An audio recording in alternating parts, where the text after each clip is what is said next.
இங்கே தண்ணிக்குள்ளே படர்ந்து வளர்ந்துருக்குது பார்த்தீங்களா, இது வந்து ஒரு சூப்பரான கீரை. இது வந்து இந்த மாதிரி தண்ணி நிறையா இருக்கிற இடத்துல இது வந்து இருக்கும். இந்த மாதிரி வாய்க்கால் ஓரத்தில் அந்த மாதிரி இடத்துல இருக்கும். செம்ம டேஸ்டியான ஒரு கீரை. இதோட பேர் வந்து வாட்டர் ஸ்பினாச் இங்கிலீஷில். தமிழில் வந்துட்டு இதை வெள்ளாரக்கீரை, வெள்ளைக்கீரை, அப்புறம் வந்து குடல் கீரை, அந்த மாதிரி நிறைய பேரில் சொல்லுவாங்க. செம்ம டேஸ்டியாக இருக்கும் இந்த கீரை. இன்றைக்கி இந்த கீரை வச்சு தான் நம்ம வந்துட்டு ஒரு ரெசிபி செய்ய போகிறோம். இதை வந்து நீங்கள் எடுத்துகிட்டு போய் வீட்டில் வச்சு கூட வளர்த்தலாம். கொஞ்சம் தண்ணி ட்ரெயின் ஆகிற இடத்துல, அப்புறம் இல்லைன்னா தொட்டியில் கூட வச்சு வளர்த்தலாம், நல்லாவே வளரும். Hello friends, welcome to secret of சமையல். இன்றைக்கி நம்மளோட சேனலில் நாம் பார்க்க போகிறது ஒரு கீரை ரெசிபி தான். இது வந்துட்டு வெள்ளாரை அப்படின்னு சொல்லுவாங்க. எங்கள் ஊரில் இதை வந்து குடல் கீரை அப்படின்னு சொல்லுவாங்க. இதில் ஏன் குடல் கீரை அப்படின்னா பார்த்தீங்களா, இது வந்து ஒரு ஹோல் மாதிரி இருக்கும் இதோட தண்டு. ஏன் இது தண்ணியில் வளர்கிற கீரைங்கிறதுனால அந்த அப்சர்வ் பண்ணி வளர்கிறதுக்காக இதில் வந்து இந்த மாதிரி ஹோல் இருக்கும். இது வந்து இளந்தண்டாக இருந்துச்சுன்னா இந்த தண்டோடையே போடலாம், ரொம்பவே நல்லாயிருக்கும்.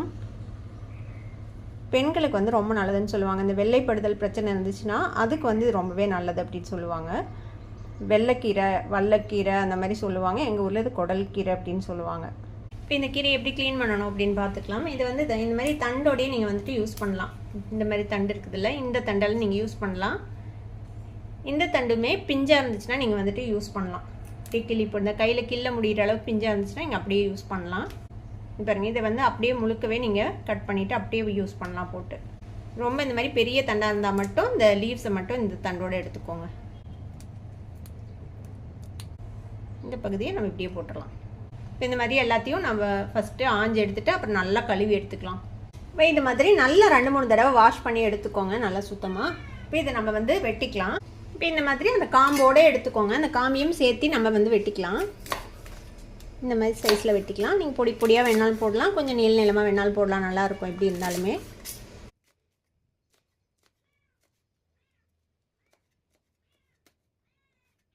இது மாதிரி எல்லா கீரையும் நம்ம வெட்டிக்கலாம். கழுவி எடுத்த கீரையை இந்த மாதிரி நல்லா வெட்டி வச்சுக்கோங்க.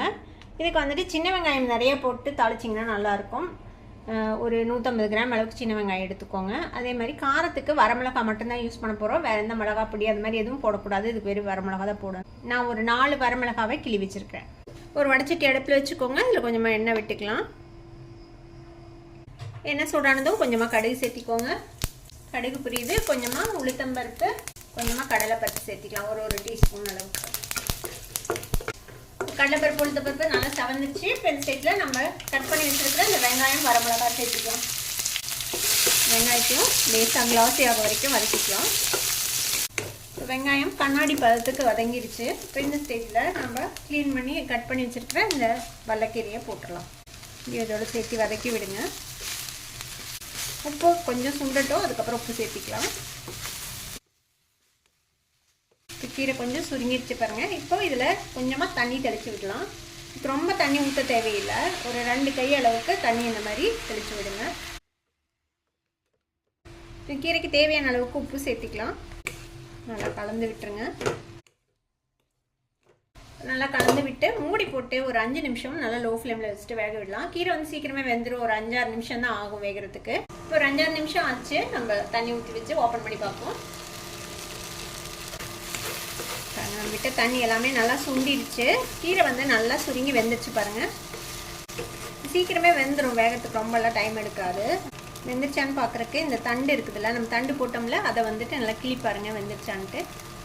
பாருங்கள் நல்லா மேஷ் ஆகுது, நல்லா வெந்துருச்சு. நல்லா அந்த ஈரப்பதம் இல்லாமல் சுண்ட விட்டுருங்க.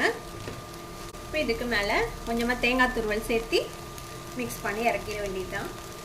இந்த கீரைக்கு வேறு எதுவுமே சேர்த்த தேவையில்லை. அதோட நேச்சுரல் ஃப்ளேவர்லேயே ரொம்ப நல்லாயிருக்கும். இது கொஞ்சம் ஒரு மஷ்ரூம் வதக்கினா எப்படி இருக்கும் அந்த மாதிரி ஒரு டேஸ்ட்டில் இருக்கும். லைட்டாக ஒரு நான் வெஜிடேரியன் டேஸ்ட்டில் சாதத்தோடு போட்டு பிரட்டி சாப்பிட்டிங்கனாலே அவ்வளோ நல்லாயிருக்கும். அவ்வளோதான், தேங்காய் பூ போட்டாச்சு.